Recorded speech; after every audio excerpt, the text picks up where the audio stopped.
25 de septiembre del año 2015 estaban aquí en Guadalajara dos estudiantes de la Normal Rural Raúl Isidro Burgos de Ayotzinapa, presentes aquí en Guadalajara para participar en las actividades, en la conmemoración, en las manifestaciones y protestas para conmemorar que se cumplía un año de la desaparición de los normalistas de Ayotzinapa. Nos dieron un par de entrevistas en 2 días consecutivos en aquel entonces, 24 y 25 de septiembre, y fueron los testimonios de justamente cómo ocurrieron los hechos trágicos, la brutal represión que habían sufrido un año antes, y también cómo se reorganizaban. El martes pasado le presentamos la primera parte de estas entrevistas, de estos testimonios, con Uriel Alonso Solís y con Francisco Sánchez. Hoy le presentamos la segunda parte en donde nos cuentan cómo empezaron a reorganizarse. Escuchemos a Uriel Alonso Solís y Francisco Sánchez.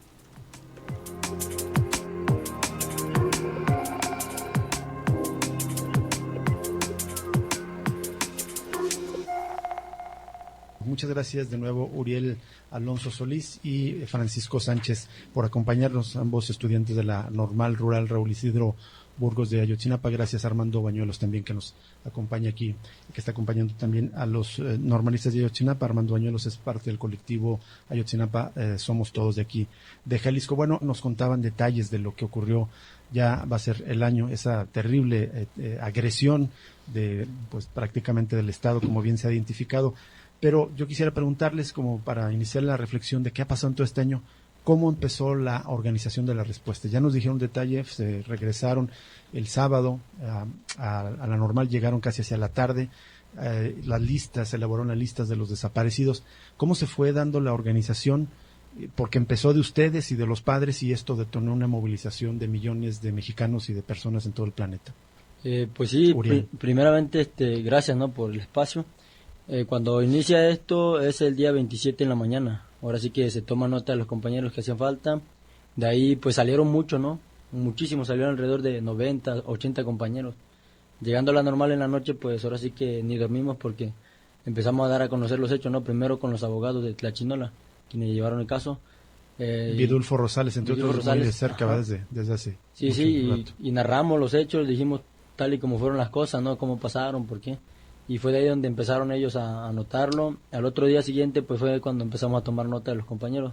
Se les llamó a todos para que se les tomara lista y pues empezamos. Y no, pues alrededor de 80 y la mucha, ahora sí que entrevista, oye, es cierto que encontraron a uno, oye, es cierto que esto. Y sin, a veces no eran ciertos, pues. Dijimos, no, es que lo que pasa es que estamos apenas redactando la lista, pues. Perdón, Uriel, una cosa me imagino muy importante es el contacto con los propios padres y madres, es decir, los familiares.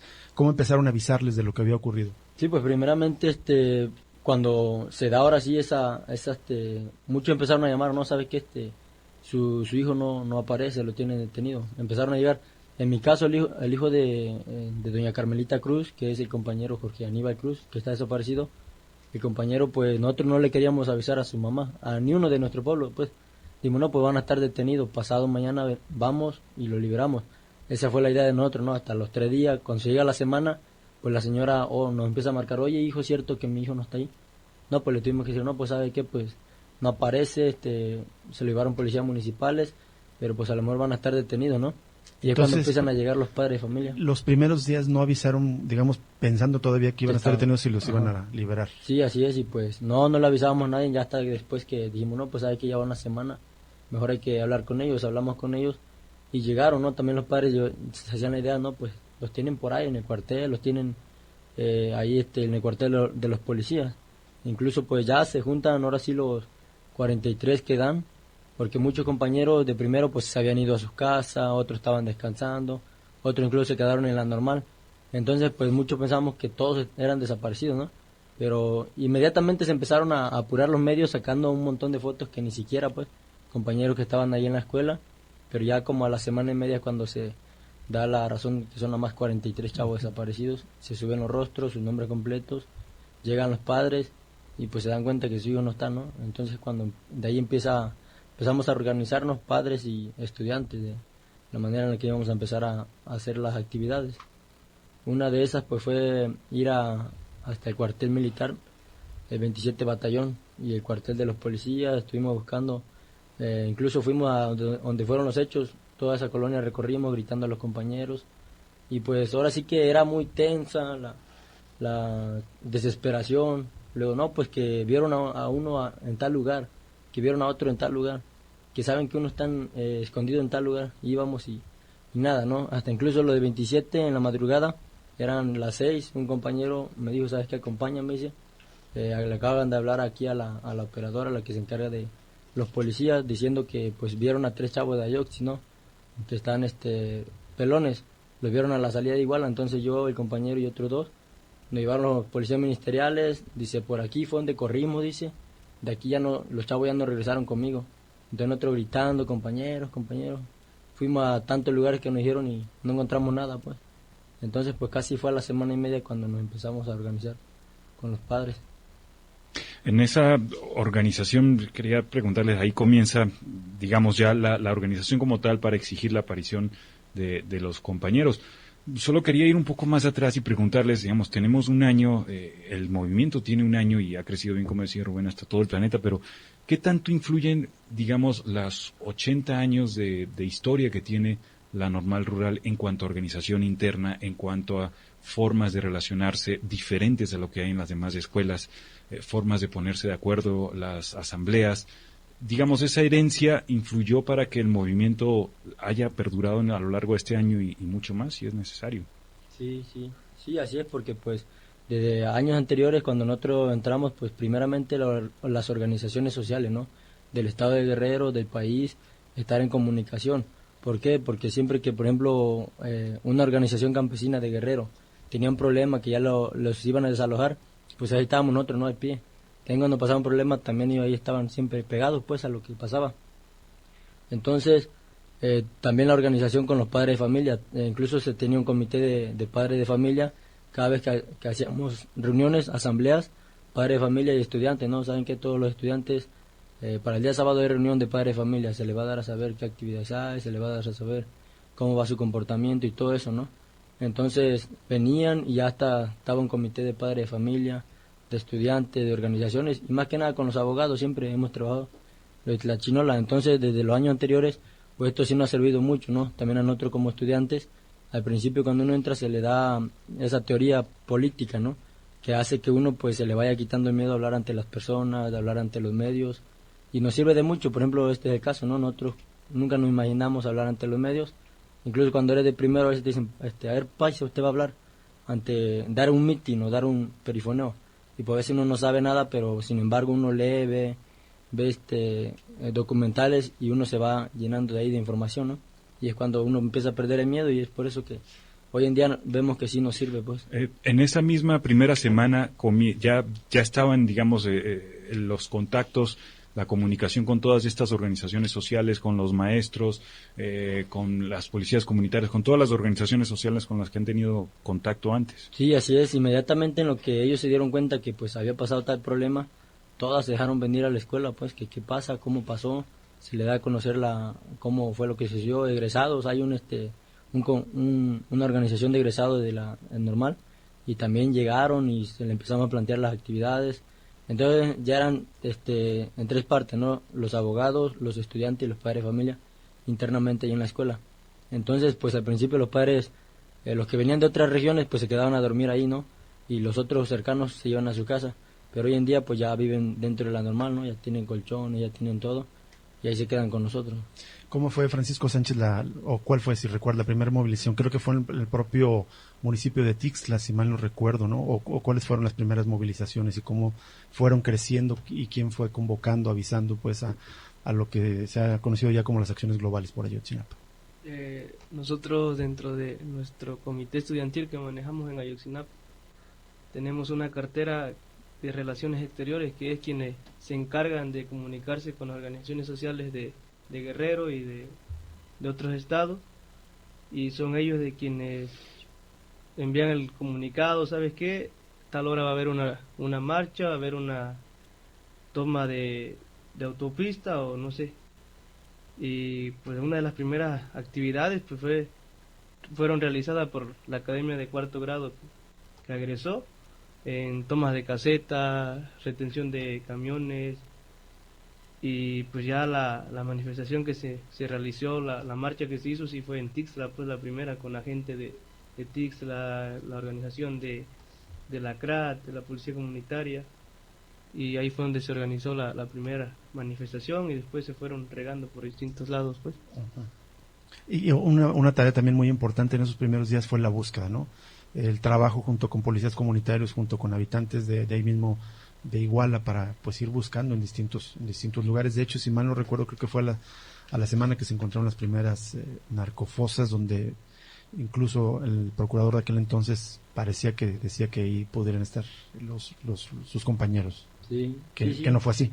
No, pues sí, al principio se empezaron las búsquedas, ¿no? Incluso participó la Policía Comunitaria de la Costa Chica, que es la UPUEC, Unión de Pueblos y Organizaciones del Estado de Guerrero. Participaron en la búsqueda, pero eso sí, lo que dijo el gobernador, ¿saben qué? Yo no quiero que ellos entren a Iguala con armas. Al contrario, si van a entrar, que entren con machete o con lo que sea, pero menos armas.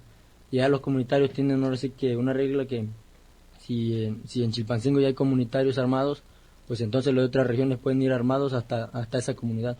En Iguala ya se está armando, pero el gobernador no quiso porque sabía que llegara a pasar algo, pues iban a defender. Entonces ellos apoyaron en la búsqueda, los padres de familia, entró.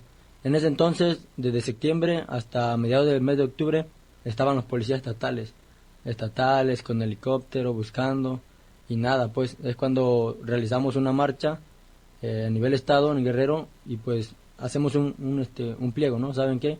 Las fuerzas estatales vemos que no dan respuesta, pues se la pasan buscando en fosas, entonces queremos que entre el gobierno federal, y es cuando pues Peña Nieto, según todavía no sabía nada del problema, y es cuando gracias a todas las organizaciones que a nivel nacional, a nivel mundial, marchaban, se manifestaban, pues nos atendió, ¿no? No, pues íbamos a atender a los padres, y es cuando se les pide, ¿saben qué? Queremos una búsqueda concreta, que no se la pasen en fosas, y es cuando se hace al lado el gobierno estatal. Y pues la búsqueda continuó en los meses siguientes y no estuvo, digamos, sufrió agresiones la propia búsqueda ciudadana. Hace poco más de un mes fue asesinado Miguel Ángel Jiménez, justo uno de los que estuvo acompañando en esa búsqueda. ¿La búsqueda continúa en Francisco y Uriel hasta este momento? ¿Estas búsquedas ciudadanas todavía o están suspendidas? Y además del asesinato de Miguel Ángel Jiménez, ¿recuerdan algún otro episodio de violencia o de represión que haya sufrido estas brigadas ciudadanas de búsqueda? Sí, las búsquedas continúan. O sea, hay un grupo de familiares de desaparecidos ahí en Iguala, que es también una organización donde son ellos los que han permanecido en esas búsquedas, han subido a los cerros a buscar en las fosas, sacan cuerpos tras cuerpos y pues también nos preguntamos, ¿no? Esos cuerpos, claro, tienen si no familia, son de sus compañeros, ¿de quién son? ¿Verdad? Tienen pues tienen su familia que los espera en casa, pues, o sea, también se tiene que hacer justicia por eso, pues. Y sí, o sea, se continúa. A mí me tocó ir a las búsquedas, me tocó subir donde primero nos dijeron los policías federales, ¿sabes qué? Pues nosotros los dirigimos. Nosotros los íbamos siguiendo, pues resulta que nos llevaron un cerro nada más, y después dicen, no, es que ya hay que irnos porque para allá está peligroso, no podemos entrar. O sea, ellos mismos admitiendo, ¿verdad? Que no controlan el territorio, que lo controla el crimen organizado. O sea, ellos mismos omiten su error, omiten su miedo a que no pueden controlar pues lo que sucede en Guerrero o en Iguala. Y nos regresamos y al otro día dijimos, no, pues vamos a subir ya nosotros, sin estorbo, porque nomás iban estorbando, iban diciendo para acá sí, para acá no, o sea, y ya tuvimos que subir nosotros y sí, encontramos fosas igual y sacamos cuerpos tras cuerpos. Nos tocó sacar a un cuerpo de un niño de kinder con su mochilita y, o sea, está muy difícil pues ahí. Está la injusticia muy avanzada y desapariciones muy seguidas. Ya regresa Cosa Pública 2.0 con Rubén Martín y Jesús Estrada.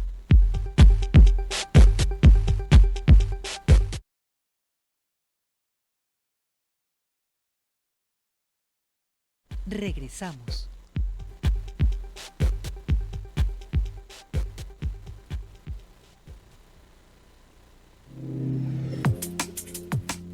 Gracias por seguir con nosotros aquí en Cosa Pública 2.0 en este programa especial, recordando que llegamos a los 10 años de la masacre de Iguala, en la que ocurrió esta desaparición masiva de 43 normalistas de Ayotzinapa, y estamos transmitiendo un testimonio que grabamos hace 9 años con 2 sobrevivientes, Uriel Alonso Solís y Francisco Sánchez, en los que se detienen, sobre todo Jesús, en la parte de cómo se reorganizaron y cómo fueron respondiendo a esta tragedia. 2 cuestiones ahí importantes, Rubén. Todo el contexto de la larga tradición de organización que tiene esta Normal Rural Raúl Isidro Burgos, y cómo me parece que se ha expresado no solo ahí en esos primeros instantes de movilización, sino 10 años después, que se mantiene.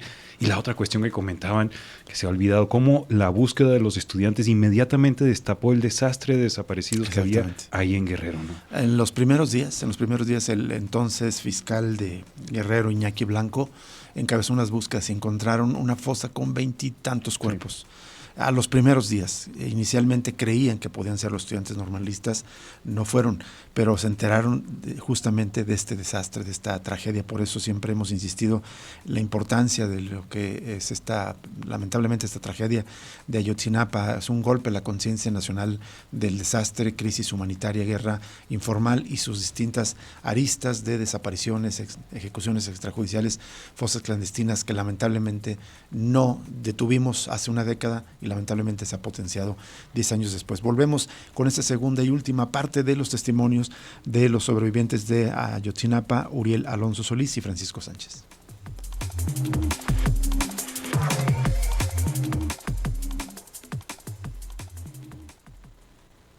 Los zapatistas dijeron casi desde un principio que Ayotzinapa era un espejo, ¿no? Porque permitía ver la tragedia que les ocurrió a ustedes multiplicada por miles en todo el país, y creo que uno de los aspectos, en ningún lado benéfico, terrible también, pero que salió junto con esto, permitió ver esa realidad que muchos querían ignorar o no se enteraban. Les quitó esa venda de los ojos del terror, de la violencia, de las desapariciones, de las narcofosas. De hecho, pues eso se dijo, ¿no? Ayotzinapa reveló cómo el país está lleno de narcofosas. Sí, pues mucha gente se quedaba, ¿no? Que no pasa nada, que tal vez le pasó a ellos porque andaban en su relajo, en su escándalo de revoltoso, como sea. Pero cabrón, pues ya vieron que en las fosas no solamente iban a encontrar los cuerpos de Ayotzinapa, eran cuerpos que no se sabe ni quiénes eran, cuerpos que nunca reportaron. Apenas no tiene mucho, con mi compañero Uriel fuimos a dar una entrevista al lugar donde ocurrieron los hechos, ahí en Iguala. Nos reunimos con una señora y nos empezó a platicar de que su esposo también lo desaparecieron, pues. Dice, no, es que mi esposo andaba en una organización donde exigía que se presentaran los que iban siendo desaparecidos, pues. Uh-huh. Y dice, como a los 15 días que empezó a hacer esa organización, recibió una amenaza de José Luis Abarca. Y ya dice, como al mes siguiente, que agarran y desaparecen a mi esposo. Y hasta la fecha tampoco sabemos nada de él, o sea, está muy difícil ahí, pues. Para los que no recuerdan el nombre, José Luis Abarca era el alcalde de la ciudad de Iguala, confirmado que participó en estas decisiones, sí. Confirmado también, denunciado, de hecho detenido inicialmente por haber asesinado de manera directa a dirigentes sociales. Gracias una vez más a Uriel Alonso y a Francisco Sánchez, estudiantes de la Normal Rural allá en Ayotzinapa. Como estamos haciendo este balance, recordando lo que ha sido este año, pero más desde el punto de vista de la movilización, del movimiento, de la organización popular. Creo que uno de los puntos importantes, comentábamos ahorita fuera del aire, es el tema de los partidos políticos, como desde el principio los estudiantes, los familiares, apuntaron a que esto es una responsabilidad del Estado, identificando dentro del Estado pues a todos los partidos políticos, y de hecho pues si vemos los colores de la presidencia municipal de Iguala, del gobierno estatal, del gobierno federal, pues ahí están metidos prácticamente todos los partidos políticos. Y de hecho en la prensa pues oficialista en algunos lugares como que han tratado de vincularlos con determinados partidos o líderes políticos, sobre todo antes de las elecciones. A lo largo de este año y sobre todo antes de las elecciones se intentaron, digamos, se le acercaron a algunos partidos políticos a buscar apoyos de ustedes, ofreciéndoles apoyo, es decir, hubo intento de cooptación. Sí, pues sí, lo empezó a ver, ¿no? Cuando entra lo que es el gobierno federal, estaba a cargo Murillo Karam en ese entonces. Nosotros pues decíamos que primeramente eran que eran los de Ángel Aguirre, ¿no? Señalábamos directamente, ¿no? Pues ellos tienen mucho que ver porque pues son del partido este y este. A día después aparece una manta, ¿no? Colgada, no sé si recuerdo, por Arcelia, casi acerca de Iguala, en donde la manta decía, ¿saben qué, gobierno? ahora sí como ya no puedes, nos las está echando a nosotros los narcotraficantes. Pero está bien, nos vamos a dejar de detener, pero siempre y cuando agarren primero a todos estos. Y en todos esos, todos los nombres que fueron señalados fueron diputados locales, fueron presidentes municipales cerca de ahí del mismo estado de Guerrero. Nombraron a muchos, e incluso salió uno de Tasco también dice, detengan a todos ellos, y después entonces sí, ¿no? Entonces nos dimos cuenta que no solo eran del PRD, sino también eran priistas, panistas, y ahí fue donde nosotros dijimos, ¿saben qué? Pues aquí fue el Estado, ¿no? Entonces nos empiezan a acercar, incluso llegaban hasta la escuela, ¿no? ¿Saben qué? Vengo a ofrecerles mi apoyo, mi solidaridad, yo estoy con ustedes, cualquier cosa que necesiten, aquí vamos a estar. ¿Quiénes son los gobernantes, los políticos? Así es, su representante, ¿no? Del gobernador, del presidente municipal de tal lugar, se acercaban, pero nosotros al principio dijimos, no, pues somos antipartidistas, es lo que nos conocemos como Normal Rural, ¿no? De Ayotzinapa, siempre hemos sido antipartidistas, no tenemos nada que ver con los partidos políticos. Entonces, no, pues estamos con ustedes, cualquier cosa.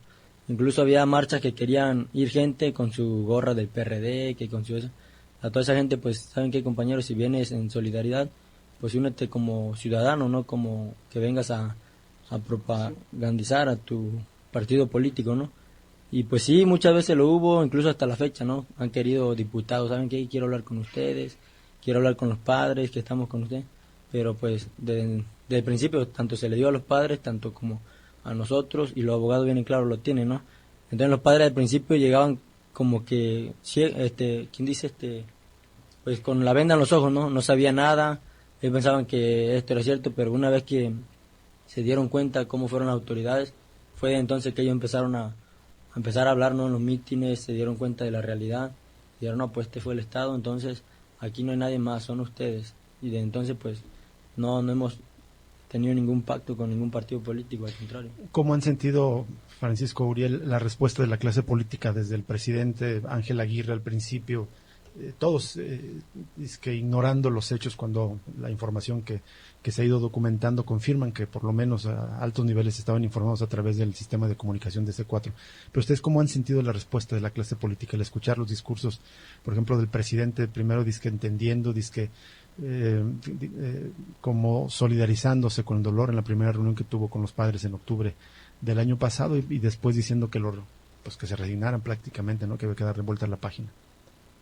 Pues se han burlado totalmente de nosotros desde un principio, desde los primeros discursos que dio Ángel Aguirre, que dio el ex procurador Murillo Cara, Peña Nieto. O sea, es una burla, te hablan bonito, ¿no? Y todo, que nosotros también estamos indignados porque somos mexicanos, ¿no? Pero sabemos que es una mentira, sabemos que pues, uno no puede actuar sin la orden del de arriba, y pues José Luis Abarca no pudo actuar sin la orden de Ángel Aguirre Rivero, Ángel Aguirre Rivero no pudo actuar sin el mando de los de arriba. Nosotros, créanos que sí estamos indignados y estamos con rabia, porque hasta el INE se trató de burlar de nosotros. Cuando se venían las elecciones, dijeron, fueron a casa de un compañero que está desaparecido,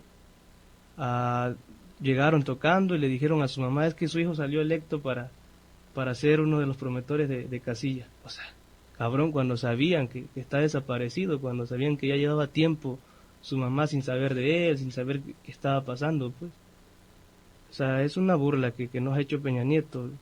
Y aún así él quiere quedar bien en otros países, como lo que sucedió apenas en Egipto, que mataron a los compañeros y compañeras de aquí de Guadalajara. Él sí pidió justicia, él sí le exigió al gobierno de Egipto, ¿sabes qué? Queremos justicia y quiero que se aclaren esos hechos. ¿Por qué los mataste? Cuando en realidad él no ha aclarado ni lo que pasó en Ayotzinapa, ni lo que ha pasado en otros lugares, pues como lo de Ostula recientemente, Tanguato, Michoacán. O sea, está muy cabrón, pues muy complicado, y la respuesta que hemos recibido es solamente burlas y mentiras, pues como la mentira del basurero de Cocula. Y en ese sentido quería preguntarles también, llama la atención ahora que el golpe que le dio el grupo de expertos, ¿no? Derrumbando la supuesta verdad histórica, la mentira histórica más bien, pero hay que recordar también, en este año se acercaron también representantes del gobierno federal o estatal a ofrecerles a los familiares o a los estudiantes, al movimiento, ofrecerles dinero, prebendas, algo para que ya le bajaran a las movilizaciones, sí, para que aceptaran ¿cómo es que dice Peña Nieto? Para que ya los superaran, ¿les ofrecieron cosas para ya cesar las movilizaciones? Sí, de hecho, pues mandaron a gente infiltrada dentro de la escuela. Nosotros nos enteramos después que ya le estaban ofreciendo de 100,000 pesos a cada familia para que abandonara el movimiento. Incluso a mi tía, ¿no? Les conté ayer que tengo un primo desaparecido. A mi tía fueron a buscarla hasta su casa y le fueron a ofrecer los 100,000 pesos y se los llevaron ahí, pues. Y le dijeron, acéptalo, y de todos modos, pues ya, tu hijo ya no creo que esté vivo, o sea, así se lo dijeron. Y pues mi tía lo rechazó, le dijo, ¿sabes qué? Esas son chingaderas, pues ¿cómo voy a vender a mi hijo? ¿Cómo voy a comerme un brazo de mi hijo? Pues está difícil. Y sí, o sea, el gobierno ha tratado de dividir totalmente a los padres, dividir a los alumnos, pero pues aquí estamos, ya casi un año lo hemos demostrado, que no nos vamos a dividir y nos vamos a bajar estas guardias, pues. ¿Qué opinión tienen de la solidaridad que se generó en el país con sus altibajos, tal cual como comentaron los zapatistas? A lo mejor de los 100 que quedaban al principio solamente uno los iba a seguir acompañando, ¿no? Pero decían, es al que tocaron el corazón, que se miran y se reflejan en el mismo dolor, en la misma rabia. ¿Cómo han evaluado, qué opinión tienen de todas estas manifestaciones de solidaridad? No solo las marchas, sino ha sido una diversidad, creaciones artísticas, mítines en embajadas en distintas partes del mundo. Muchísimas personas, yo creo que no exagero, 100 millones de personas en México y en el mundo solidarizándose con este dolor. Sí, pues fue algo que despertó, ¿no?, a miles de personas, que reflejó y dijo, no, pues estamos cabrón en México. Incluso el 26 de septiembre, que va a ser la marcha allá en el DF, llamó Calle 13, llamó Café Tacuba, Lengua Alerta, llamaron un montón de bandas diciendo, ¿sabes qué? Yo quiero participar en su marcha con una música, solidarizándome con ustedes. O sea, es algo que te sorprende y dices, no, pues sí, ya vamos despertando, ya vamos avanzando. Y cierto, o sea, al principio, en noviembre, ustedes vieron aquí las manifestaciones como eran de grandísimas, la multitud de personas que participaban, lamentablemente se fueron desgastando debido a que eran muy cotidianas, muy diariamente las actividades. Algunas organizaciones se nos acercaron, es cierto, por buscar también sus beneficios personales, beneficios propios y todo eso, pero nosotros no criticamos eso, pues ellos saben por qué lo hicieron. Nosotros, al contrario, agradecemos porque estuvieron con nosotros los primeros días, porque nos levantaron, nos impulsaron, nos dieron la fuerza de decir, ¿sabes qué? Échenle, cabrón. Tienen que seguir señalando a este Estado que les desapareció 43 compañeros de ustedes. Y aquí estamos, o sea, con los pocos o muchos que hemos llegado hasta casi un año, pues estamos demostrando todo. ¿Y alguien ha aprovechado o ha intentado, aprovecharse políticamente de estas movilizaciones, de este auge de solidaridad? ¿Alguna organización o organizaciones partidistas o no partidistas? Sí, pues mi compañero lo dijo hace rato, se han acercado varios funcionarios públicos a decirnos, ¿sabes qué? Pues cuentan con todo nuestro apoyo, que lo que se les ofrezca, muchachos, aquí estamos, lo que ustedes gusten. ¿Qué quieren? Nos invitamos a comer tal día. No, nosotros no nos vamos a vender. Pues. Nosotros queremos a nuestros compañeros, si ellos son funcionarios públicos, que hagan un paro laboral, que digan, ¿sabes qué? Hoy no trabajo, pues, porque hace falta 43, pues. O sea, que digan algo bien, pues, y que hagan con hecho lo que con sus palabras dicen, pues. En estos días han tenido encuentros con universitarios, también comentábamos que participamos en uno aquí en el Centro Universitario de Ciencias Económico-Administrativas y había una pregunta que venía de parte de varios estudiantes jóvenes de su edad, que la pregunta es ¿cómo hacer para transformar esta realidad, para cambiar esta situación de horror, de injusticia que hay en el país? Y vienen los planteamientos de cómo tomar el poder y cambiar las cosas. Desde su punto de vista, cómo transformar las injusticias, la situación en la que está pues, el país y el mundo también, ¿no? Sí, pues primeramente, sí, era lo que cuando nosotros les planteamos, ¿no? Compañeros, para empezar a cambiar el mundo hay que empezar por nuestra familia, ¿no? Era lo que les decía, sinceramente digo, aquí ha de haber muchos estudiantes que sus padres están en contra, ¿no? Se han de decir, ¿sabes qué? Yo no quiero que estés con esos de Ayotzinapa, yo no quiero que andes yendo a marchas. Y varios chavos movieron la cabeza, ¿no? Pues sí, tiene razón. Así me ha de decir mi padre, y donde quiera que hemos ido, nos hemos topado, ¿sabes qué? Pues ha pasado esto. No, pues invítalo, tal día vamos a estar en tal evento, que vaya tu papá, ¿no? Y que escuche lo que traemos. Muy bien, iba el señor y al final de cuentas, ¿sabes qué, hijo? Pues lamentablemente yo a mi hija la regañaba, le decía esto, pero me doy cuenta, ¿no? Soy padre de familia, no me gustaría estar en el zapato de ustedes y pues más o menos de ahí empezamos, ¿no? Y era lo que le decíamos, estudiantes, somos estudiantes, debemos empezar hoy en día por nosotros. No vamos a hacer la revolución con armas, hoy en día son ideología, con la educación, ¿no? Entonces, primeramente nosotros los estudiantes debemos sensibilizar a las comunidades, a nuestras familias, a todos. Entonces, lo que hacíamos en Guerrero, por ejemplo, que era lo que queríamos formar, los consejos municipales, ¿no? Y sí, un buen tiempo dieron respuesta, pero después para acá se vinieron cayendo y pues ahorita hay una fuerza, ¿no? Entonces, los consejos municipales, por ejemplo, en Guerrero hay alrededor de 81 municipios. En el municipio donde nosotros somos son alrededor de 80 pueblos. Entonces se conforman por comisarios, quienes son los que el pueblo manda, ¿no? ¿Sabes qué? Ellos van a ser los representantes y aquí no hay reglas que ellos la van a poner hacia acá, ¿no? El pueblo la va a poner, ¿saben qué? Queremos que cumplan esto, que hagan esto y esto. Y si ven que en una semana, en 15 días ven que no funciona, pues ¿sabe qué? No vamos a estar esperando un año que vengan las elecciones y cambiarlo, ¿no? No, inmediatamente se cambia y se sube a otro. Entonces, pues todos estaban de acuerdo y dijeron que sí, y a través de una asamblea popular de puros pueblos, ahí se iban a nombrar, ¿no? Pues nosotros nombramos a este, y es por ahí, ¿no?, donde queríamos empezar nosotros primeramente con nuestras comunidades, y ir creciendo todo este auge, para que ya no fuera solo las comunidades, sino que al rato ya fuera algo grande, ¿no? Tener, digamos, tantos municipios tomados, es un ejemplo que los otros también retomarían. Bueno, si aquellos ya pudieron, ¿por qué nosotros no? También así hacerlo. Por ejemplo, hoy en día, en Guerrero, la Costa Chica, las policías comunitarias, ¿no? Ya no entran policías municipales, ya no entran estatales, ya está más tranquilo porque pues tú te vas tranquilo en todo el camino. Cada retén son de comunitarios, ¿no?